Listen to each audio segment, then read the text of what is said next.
Hello students, कैसे हैं आप सब। आज की इस वीडियो में हमें बात करनी है ओस्मोसिस एंड ओस्मोटिक प्रेशर के बारे में। तो बच्चों, जनरली ओस्मोसिस जो है आपने डे टू डे लाइफ में ऑब्ज़र्व किया ही होगा। जैसे कि हमारे घरों में जो अचार बनता है, तो अचार बनाने से पहले आम को पहले काटा जाता है। तो जब हम उस आम को काट देते हैं और उस आम को फिर हम किस में रखते हैं, सैलिन वाटर में, नमक वाले पानी में रखते हैं, तो वो आम जो है वो थोड़ा सिकुड़ जाता है, श्रिंकल हो जाता है पहले के मुकाबले। और अगर हम दूसरी तरफ देखें, जैसे कि हमने किशमिश ली या हमने छुहारे ले लिए, और अगर हम उसको रात को पानी में डाल के छोड़ देते हैं और जब हम सुबह के टाइम देखते हैं तो क्या देखते हैं, वो पहले से ज़्यादा क्या हो गया, वो फूल जाता है। ठीक है, तो यहाँ पर ये सारी जो एप्लीकेशन है, यहाँ पर ये सभी जो चीज़ें होती हैं, ये सारी आपकी ओस्मोसिस की वजह से ही होती हैं। तो बच्चों, ओस्मोसिस में क्या होता है, देखो ओस्मोसिस में एक सेमी परमेबल मेम्ब्रेन होती है। क्या होती है? एक सेमी परमिएबल मेम्ब्रेन। ठीक है, इसको हम SPM बोलते हैं, सेमी परमिएबल मेम्ब्रेन। ठीक है, सेमी परमिएबल मेम्ब्रेन क्या होती है? सेमी परमिएबल मेम्ब्रेन जो होती है, देखो जैसे नाम से ही पता चल रहा है, सेमी परमिएबल मेम्ब्रेन। ये एक मेम्ब्रेन है जो कि सिर्फ कुछ ही चीज़ों को अपने अंदर से परमिट करती है पास होने को, तो इसीलिए इसको सेमी परमेबल मेम्ब्रेन जो है बोला जाता है। तो सेमी परमेबल मेम्ब्रेन जो होती है वो आपकी किसी भी चीज़ की हो सकती है, जैसे कि एपिक ग्लाइडर हो गया या पार्चमेंट पेपर हो गया। ठीक है, तो ये सारी, या सिंथेटिक कुछ सेल्यूलोज के पेपर हो गए। ठीक है, जैसे आरओ के अंदर भी होता है, उसके ऊपर जो शीट लगी होती है वो भी क्या होती है, वो भी एक सेमी परमेबल मेम्ब्रेन होती है। ठीक है, तो सेमी परमेबल मेम्ब्रेन क्या करती है कि जो मैक्रोमोलिक्यूल्स होंगे, ठीक है, मैक्रोमोलिक्यूल्स यानी बड़े मॉलिक्यूल्स, ये क्या है, बड़े मॉलिक्यूल्स, तो इनको क्या होगी, ये जब यहाँ पर जाएंगे तो इनको ये पास नहीं होने देगी, इनको ये पास नहीं होने देती सेमी परमेबल मेम्ब्रेन। ठीक है, वहीं इसके जो सॉल्वेंट वाले जो मॉलिक्यूल्स होते हैं, जो सॉल्वेंट वाले जो मॉलिक्यूल हैं, वो आसानी से क्या हो सकते हैं, वो आसानी से यहाँ से पास हो सकते हैं और दूसरी तरफ जो है आराम से जा सकते हैं। ठीक है, तो यही काम होता है किसका, सेमी परमेबल मेम्ब्रेन का जो वर्क होता है वो यही होता है। अब देख लेते हैं कि जब हम जब हम सॉल्यूशन बनाते हैं और एक तरफ सॉल्वेंट रखते हैं तो क्या होता है।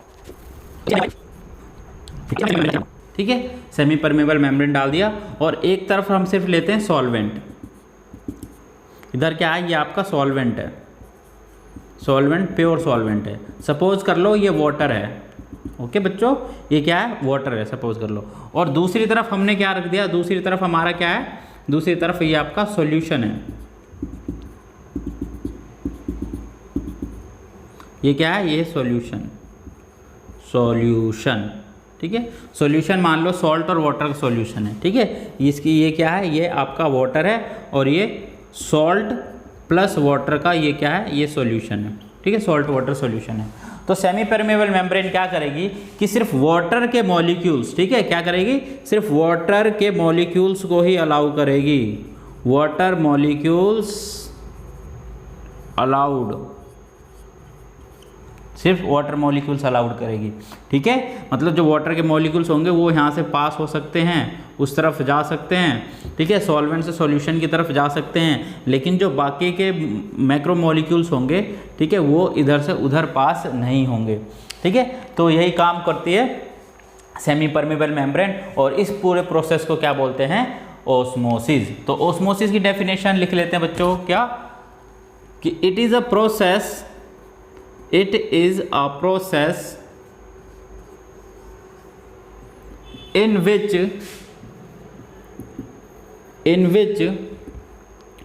a solvent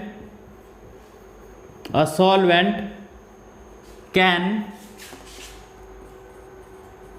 pass through a semi permeable membrane to the solution, या towards the solution लिख सकते हो, towards लिख लो, towards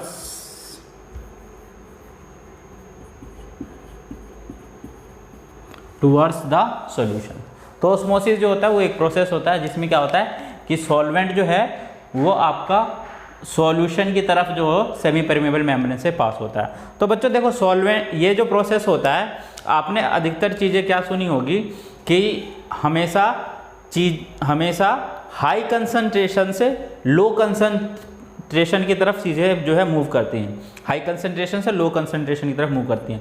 लेकिन यहाँ उल्टा होता है, यहाँ पर चीज़ें जो है वो लो कंसंट्रेशन से हाई कंसंट्रेशन की तरफ मूव करेंगी। जैसे कि यहाँ पर ये जो सॉल्यूशन है या प्योर सॉल्वेंट है, ये लो कंसंट्रेशन में, और उधर क्या है, उधर हाई कंसंट्रेशन में। ठीक है, तो हम ये भी लिख सकते हैं क्या, इसको मैं रब कर देता हूँ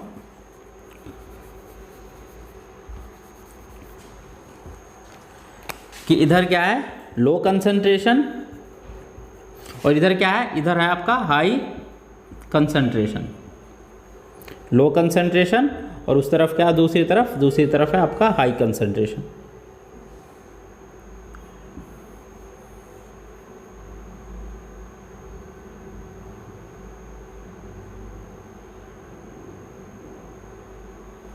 ठीक है, तो ऑस्मोसिस के अंदर क्या होता है, ऑस्मोसिस के अंदर जो भी आपका कोई सॉल्यूशन है वो हमेशा लो कंसंट्रेशन से हाई कंसंट्रेशन की तरफ जो है मूव करता है। तो ये क्या होता है, ये हो गया आपका ऑस्मोसिस की डेफिनेशन हो गई, और ऑस्मोसिस मेरे ख्याल से आप अच्छे से समझ गए होंगे।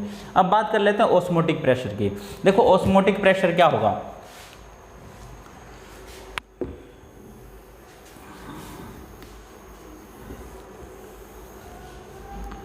देखो सब कुछ यही है, बस हमने क्या किया, ये सेमी परमेबल मेम्ब्रेन के इस तरफ हम अब क्या लगा देते हैं, इस तरफ हम एक पिस्टन लगा देते हैं। ठीक है,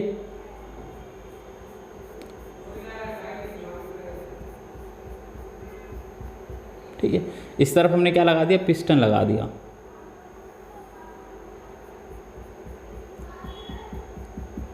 ठीक है, इस तरफ हमने क्या लगा दिया, पिस्टन लगा दिया। तो बच्चों जब भी देखो क्या होगा, ऑस्मोटिक प्रेशर के अंदर क्या होगा कि इधर के जो मॉलिक्यूल्स हैं, इधर से जो सॉल्वेंट जो है, इधर का जो सॉल्वेंट जो है पास होके उस तरफ जा रहा है। ठीक है, इधर का सॉल्वेंट जो पास होके उस तरफ चला गया। ठीक है, इधर वाला सॉल्वेंट पास होके उस तरफ चला गया, तो इधर नंबर ऑफ पार्टिकल्स बढ़ जाएंगे। ठीक है, नंबर ऑफ पार्टिकल्स सॉल्वेंट के मान लो या किसी भी चीज़ के मान लो, क्या हो जाएंगे, इंक्रीज हो जाएंगे। ठीक है, जो भी चीज़ इधर से उधर जा रही है, सॉल्वेंट ही जाएगा खास कर तो वो क्या होगा, जब इधर से उधर जाएंगे तो क्या होगा कि उधर जाने पर ये क्या लगाएंगे, प्रेशर लगाएंगे, क्योंकि उधर चीज़ें पहले से ज़्यादा हो गई, तो इसके ऊपर क्या लगाएंगे, प्रेशर लगाएंगे। और जैसे प्रेशर लगाएंगे तो इधर से जो है थोड़ा जो सॉल्यूट जो है, सॉल्वेंट जो है इधर से थोड़ा कम होता जाएगा और इधर से बढ़ता जाएगा। और जब इधर बढ़ेगा तो ये क्या होगा, ये जो फ्रिक्शनलेस जो हमने लगाया, फ्रिक्शनलेस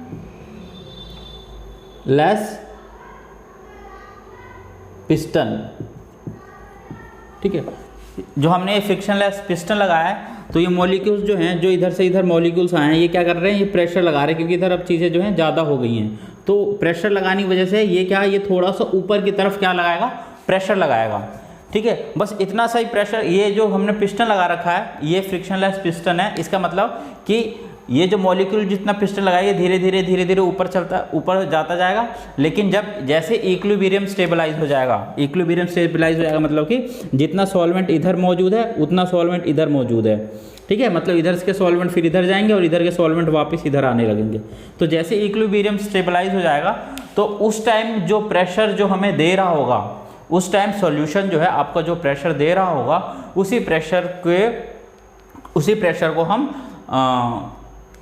ऑस्मोटिक प्रेशर कह देते हैं। ठीक है, तो ये होता है सिंपल सा ऑस्मोटिक प्रेशर। तो बच्चों ऑस्मोटिक प्रेशर को हम किससे, पाई से लिखते हैं।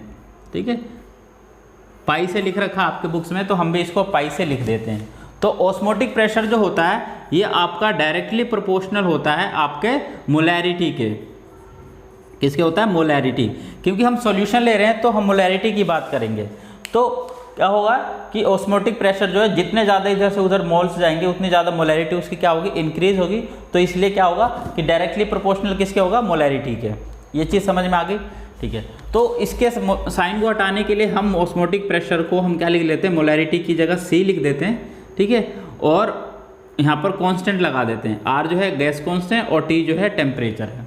ठीक है, तो मोलैरिटी को अगर हम लिखें दोबारा तो क्या लिखेंगे, C क्या होता है, मोलैरिटी क्या होती है, number of moles of solute ठीक है, number of moles of solute upon में volume of solution into R into T. ठीक है, अब देखो हम नंबर ऑफ मोल्स क्या होता है, नंबर ऑफ मोल्स क्या होते हैं, मोल्स क्या होते हैं, n इज इक्वल टू क्या होता है, मोल्स जो होता है वो होता है आपका गिवन वेट अपॉन में मॉलिक्यूलर वेट। ठीक है, तो N2 की जगह हम क्या लिख देंगे, W2 divide by M2 into V ऊपर इंटू R इंटू T जो है चलता आ रहा है। ठीक है, तो कितना आसान है। तो देखो मोलैरिटी से ऑस्मोटिक प्रेशर से भी हम क्या मॉलिक्यूलर मास जो है कैलकुलेट कर सकते हैं। मॉलिक्यूलर मास जो है, मॉलिक्यूलर मास ऑफ सॉल्यूट को हम क्या कर सकते हैं, कैलकुलेट कर सकते हैं। तो कैसे करेंगे, इस M2 को इधर ले आओ, बस बाकी सारी चीज़ें सेम रहेंगी, R इंटू टी और यहाँ हो जाएगा आपका M2, सॉरी M2 नहीं, M2 तो हम इधर ले आए, ये पाई नीचे चला जाएगा तो नीचे चला गया पाई इंटू V।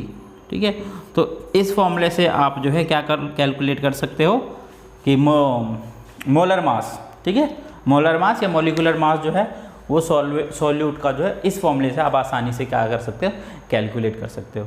तो देखो कितना आसान है ना, कि बस आपको वहाँ से प्रेशर नोट करना है, आर की वैल्यू पता ही होती है गैस कांस्टेंट की 8.314, टेम्परेचर आपको पता ही चल जाएगा, वॉल्यूम भी आपको पता ही चल जाएगा, वेट जो है वो भी आप आसानी से तोल के पता कर सकते हो। जो भी आपने सॉल्यूट डाला पता होगा कितना वेट डाला है, ठीक है, हम उसको नाप के डालते हैं, तो सिंपल सा हम उसका मॉलिक्यूलर मास जो है आसानी से हम पता कर सकते हैं। तो बच्चों ये जो होता है मॉलिक्यूलर मास पता करने का, जो ऑस्मोटिक प्रेशर से मॉलिक्यूलर मास जो पता करते हैं, ये बहुत ही ज़्यादा यूज़फुल है और बहुत ही ज़्यादा इसकी एडवांटेज है।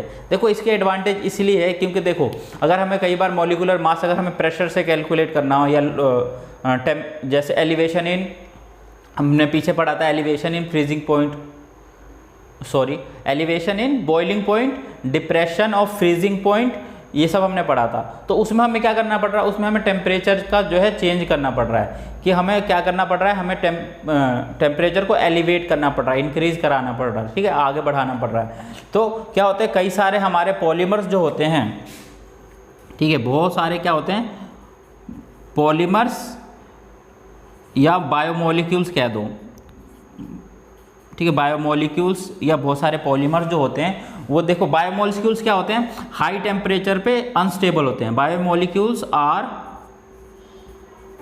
अनस्टेबल एट हाई टेम्परेचर, ठीक है। तो अगर हम एलिवेशन इन बॉइलिंग पॉइंट से अगर हम बायोमोलिक्यूल्स का अगर मास पता करना चाहें तो हमें टेम्परेचर चेंज करना पड़ेगा, और टेम्परेचर चेंज करने से क्या होता है कि बायोमोलिक्यूल्स अनस्टेबल होते हैं और वो क्या हो जाते हैं, टूट जाते हैं, ठीक है, या जिसके हम मास पता कर रहे हैं वो होगा ही नहीं, ठीक। और हम अगर टेम्परेचर कम करें तो भी दिक्कत आएगी, ठीक है। तो इसीलिए हम डिप्रेशन इन फ्रीजिंग पॉइंट या एलिवेशन इन बॉइलिंग पॉइंट को ज़्यादा यूज़ में नहीं लेते। दूसरा पॉलीमर्स जो होते हैं वो क्या होते हैं, polymers are insoluble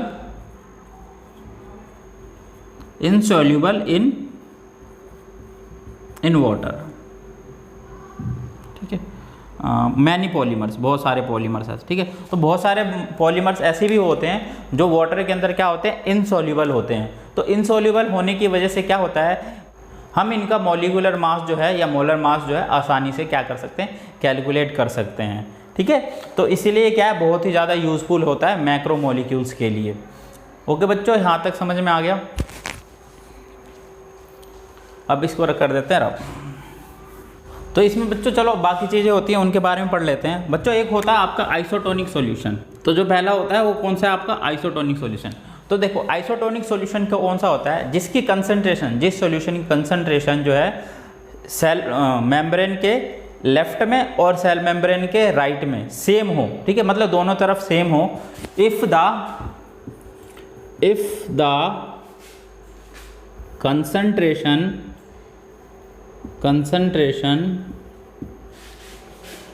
of the solution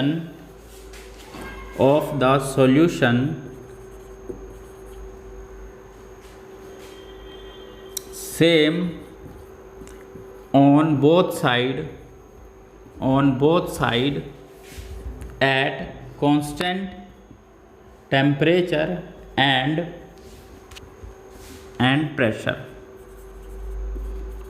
ठीक है, तो इसको क्या बोल देते हैं, इसको हम बोल देते हैं आइसोटोनिक सॉल्यूशन। ठीक है, इसमें क्या होता है कि इस तरफ की कंसंट्रेशन सेम कंसंट्रेशन है, दोनों तरफ क्या है, सेम कंसंट्रेशन है। ठीक है, लेफ्ट और राइट में दोनों तरफ क्या है, सेम कंसंट्रेशन है। इसका मतलब ना तो इधर से सॉल्यूट उधर मूव करेगा और ना ही सॉल्यूट इधर से इधर मूव करेगा, और अगर करता भी है तो जितना मॉलिक्यूल इधर से उधर जाएंगे उतने ही मॉलिक्यूल उस तरफ से इस तरफ आ जाते हैं। ठीक है, तो इसको बोलते हैं हम आइसोटोनिक सॉल्यूशन। तो देखो बच्चों, जो जैसे इंजेक्शन लगाने से पहले जो डॉक्टर्स के पास एक सॉल्यूशन होता है, डॉक्टर उसके अंदर सुई वगैरह लगाते हैं कई बार। ठीक है, जनरली लगाते नहीं है, लेकिन क्या होता है, जो बड़े बड़े ऑपरेशन थिएटर होते हैं वहाँ पर वो क्या लगाते हैं, तो उसके अंदर क्या होता है कि जो उनके पास सॉल्यूशन रखा होता है वो आइसोटोनिक सॉल्यूशन होता है। उसके अंदर जो परसेंटेज होती है वो 0.9% होता है। ठीक है, वो जो सॉल्यूशन होता है वो 0.9% सॉल्यूशन होता है। ठीक, 0.9% सॉल्यूशन जो होता है वो हमारी बॉडी के अंदर जो हमारा ब्लड प्लाज्मा है उसके अंदर भी होता है वाटर का, और उसके अंदर भी 0.9% सॉल्यूशन जो है वो होता है। तो वो हम वो रखते हैं। ठीक है, तो ये डॉक्टर्स रखते हैं जो भी हमें इंजेक्शन वगैरह लगाते हैं तो उसके अंदर। ठीक है, तो इसमें क्या होता है, ना तो आपका ब्लड सेल जो है ना तो वो स्वेल होगा और ना ही श्रिंक होगा। ठीक है, फिर तो पहला तो ये था। और दूसरा क्या है, दूसरा होता है आपका हाइपरटोनिक सॉल्यूशन। हाइपरटोनिक सॉल्यूशन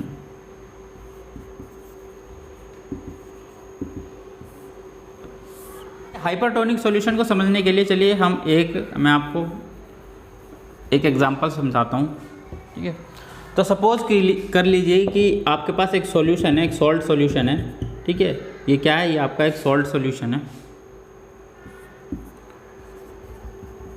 ये है आपका एक सॉल्ट सॉल्यूशन। ठीक है, और एक सॉल्ट सॉल्यूशन जो है इसके अंदर जो सॉल्ट का अमाउंट है वो 0.9% से क्या है, ज़्यादा है। ठीक है, जो इसके अंदर सॉल्ट का जो अमाउंट है वो क्या है, 0.9% से ज़्यादा है। ओके, ये बात समझ में आई, मतलब ये जो चीज़ जो है ये क्या है, ज़्यादा है। यहाँ में ऐसे लिख देते हैं।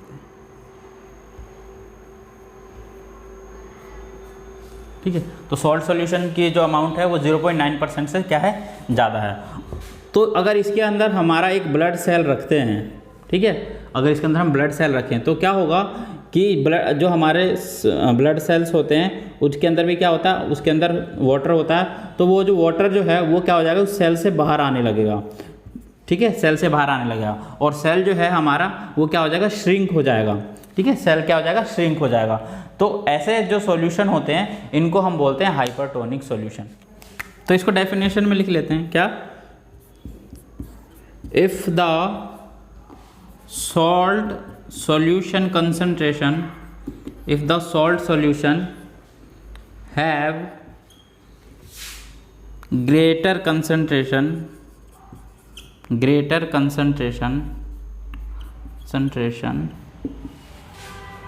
as compared to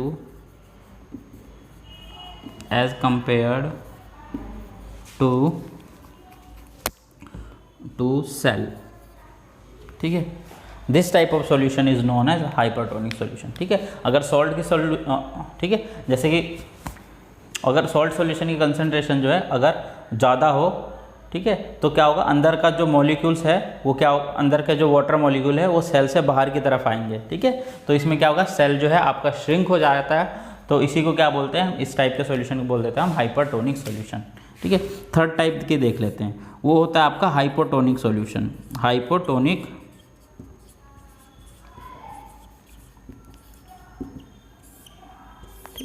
तो हाइपोटोनिक सॉल्यूशन बच्चों कौन सा होता है कि अब हमने क्या किया, हमने सेम यही चीज़ ली और हमने दोबारा क्या किया, हमने सेल को इस सॉल्यूशन के अंदर रखा। लेकिन अब जो सॉल्ट सॉल्यूशन की जो कंसंट्रेशन है वो हमारी 0.9 से कम है। ठीक है, 0.9 जो सॉल्ट सॉल्यूशन है वो 0.9% से कम है।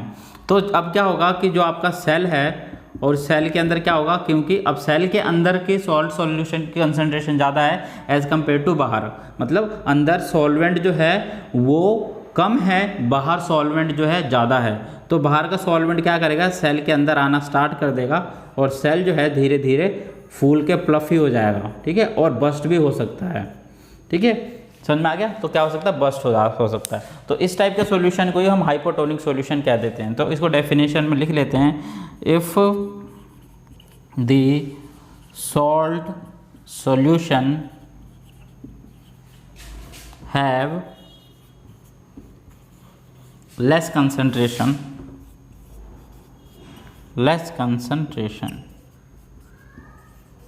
ठीक है, सिंपल। अगर सॉल्ट सॉल्यूशन की कंसंट्रेशन जो है अगर कम है तो इस टाइप के सॉल्यूशन को हम क्या बोल देते हैं, हाइपोटोनिक सॉल्यूशन बोल देते हैं। तो बच्चों ऑस्मोसिस में इतना समझ में आ गया होगा आपको, ठीक है। ये जो है ज़्यादा मुश्किल नहीं है, बहुत आसान सा टॉपिक था, आसानी से सबको समझ में आ जाता है। ओके बच्चों, तो अब नेक्स्ट टॉपिक पे चलते हैं हम। तो बच्चों जो नेक्स्ट टॉपिक है वो है आपका रिवर्स ऑस्मोसिस। क्या है, रिवर्स ऑस्मोसिस।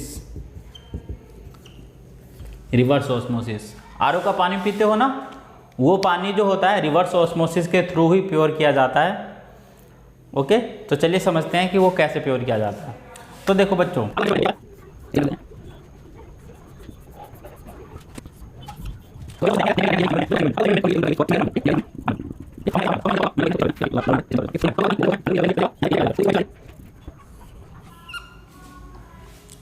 ठीक है, तो बच्चों देखो क्या हुआ, इसके अंदर ना आपका एक सॉल्यूशन है, ठीक है, और इस सॉल्यूशन में से क्या हो रहा है कि जो सॉल्वेंट के मॉलिक्यूल्स हैं वो सेमी परमेबल मेम्ब्रेन से पास होकर उस तरफ जा रहे हैं, ठीक है, जा रहे हैं। तो थोड़ी टाइम बाद क्या होगा, पिस्टन का तो पूरा बनाया नहीं, ठीक है, ये पिस्टन बनाया, तो थोड़े टाइम बाद क्या होगा कि अंदर भी इसी लेवल पे, इतने ही लेवल पे क्या हो जाएगा, वाटर जो है आपका इकट्ठा हो जाएगा इसके अंदर, ठीक है। तो इसके यहाँ पर नहीं होगा, ठीक है, इसके अंदर ये जो ये हल्की सी जगह है यहाँ पर इकट्ठा हो जाएगा, यहाँ पर, ठीक है,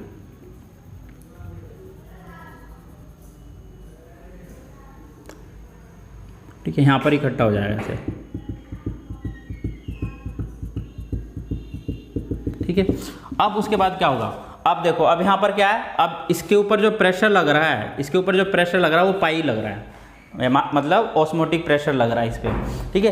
तो अब क्या होगा, अगर हम इस प्रेशर को क्या करें, इंक्रीज करें, मतलब पी एक्सटर्नल, ठीक है, इसके ऊपर एक्सटर्नल प्रेशर लगाएंगे, तो क्या होगा, ये जो पिस्टन जो है ये सॉल्यूट को और ज़्यादा नीचे दबाएगा, और नीचे दबाएगा तो क्या होगा कि सॉल्यूट जो है यहाँ से और ज़्यादा, सॉल्वेंट जो है इधर से और ज़्यादा अंदर की तरफ जाएगा, और अंदर की तरफ जाएगा, तो सिर्फ क्योंकि ये सेमी परमेबल मेम्ब्रेन है तो वाटर के मॉलिक्यूल्स को ही अंदर की तरफ अलाउ करेगा, बाकी सॉल्ट को नहीं करेगा। बाकी सॉल्ट जो है यहीं पर चिपक जाएंगे, बाकी चीज़ें जो यहीं चिपक जाएंगी, और जो वाटर जो है प्योर वो अंदर की तरफ जाएगा, और धीरे धीरे उसका जो है धीरे धीरे वो इंक्रीज़ होगा, और यहाँ से वो जो है कम्स आउट हो जाएगा, यहाँ से बाहर निकल आएगा, ठीक है।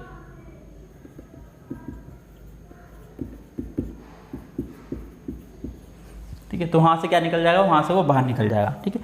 तो इसी प्रोसेस को हम क्या बोल देते हैं, रिवर्स ऑस्मोसिस बोल देते हैं। तो रिवर्स ऑस्मोसिस के अंदर क्या होता है कि हम ऑस्मोटिक प्रेशर को क्या कर देते हैं, इन ऑस्मोटिक प्रेशर से ज़्यादा दूसरी तरफ प्रेशर को इंक्रीज कर देते हैं, ठीक है। जैसे कि यहाँ तक सॉल्यूट आ चुका था, यहाँ तक सॉल्वेंट आ चुका था, तो सॉल्वेंट ने क्या लगा दिया, ऑस्मोटिक प्रेशर लगा दिया था, तो ऑस्मोटिक प्रेशर लगा दिया। अब हमने दूसरी तरफ क्या कर दिया कि हमने ऑस्मोटिक प्रेशर से ज़्यादा का प्रेशर लगा दिया, तो उससे क्या होगा कि जो मॉलिक्यूल्स आ रहे थे सॉल्वेंट के, अब वो क्या होंगे, वो अब सॉल्यूशन से सॉल्वेंट की तरफ मूव करने लगेंगे, ठीक है। जैसे कि इधर सॉल्यूशन है तो सॉल्यूशन से सॉल्वेंट की तरफ मूव करने लगेंगे, और वो फिर वाटर जो है यहाँ से कम्स आउट हो जाएगा, और इसको हम बाद में इसी को हम आरओ वाटर कहते हैं। तो बच्चों चलो इसको डेफिनेशन में लिख लेते हैं। क्या लिख देंगे कि if the external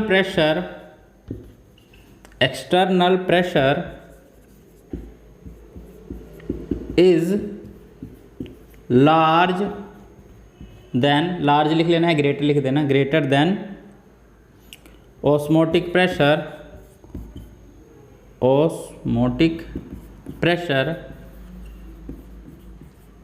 then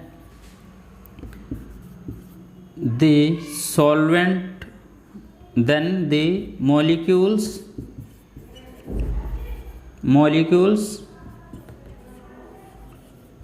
passed from solution to solvent, and this phenomenon is known as reverse osmosis. ठीक है, कि अगर एक्सटर्नल प्रेशर ज़्यादा हो ऑस्मोटिक प्रेशर से, एक्सटर्नल, अब देखो ऑस्मोटिक प्रेशर ये था ना कि यहाँ तक ये लगा के रख रखा था, ऊपर तक जितना इस पर प्रेशर आ गया था। अब हमने एक्सटर्नल प्रेशर इंक्रीज़ कर दिया, जैसे हमने एक्सटर्नल प्रेशर इंक्रीज़ किया तो इसके जो मॉलिक्यूल्स हैं ये इस सॉल्यूशन से अंदर ये जो सॉल्वेंट है इसकी तरफ क्या हो रहे हैं, मूव कर रहे हैं। ठीक है, ठीक है, ऐसे भी लिख सकते हो, move from solution to solvent. ठीक है, तो ये लिख सकते हो। ओके बच्चों, तो आज की वीडियो में हमें इतनी ही बात करनी थी और बाकी अब बात करेंगे हम नेक्स्ट वीडियो में।